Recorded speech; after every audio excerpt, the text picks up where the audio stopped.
Nangamalari. Aunty Munya, the question today is about pronouncing Aboriginal words and particularly place names. Place names, yep. A lot of people naturally feel anxious if they're doing an acknowledgement of country of getting that pronunciation wrong. I think it's a terrific question, Carla, because it's time that Australians did get Indigenous place names correct in terms of pronunciation, because we know there's lots of places that are mispronounced.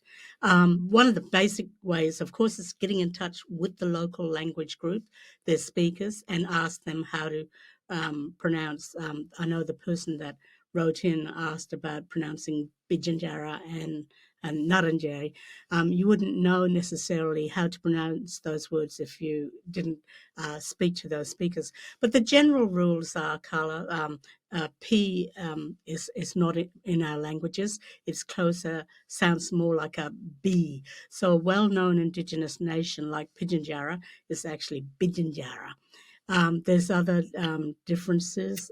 K's being G's? K's are closer to G sounds, so those traditional terms like koala and kangaroo are actually guala and gungaroo and so forth. It's similar to C too, isn't it? Yes, like... C is also pronounced like a G. Gagadoo is another one for kakadu.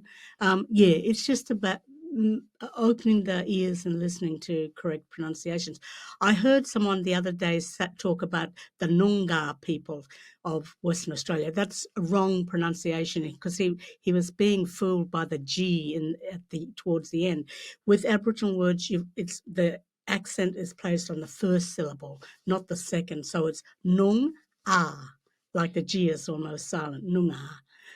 Not Noongar. So, yes, I'm glad you've asked how to pronounce words correctly. And a good search on Google and YouTube can often people are pronouncing the words. They are. And there are some courses, and we're really looking forward to your new book, Aunty Munya, and courses, language courses as well. Yes, I've got a chapter on place names, so it'll be interesting. Yeah. So thank you. Great question. Great question. Inyirgal Gona. Inyirgal Gona. Bye.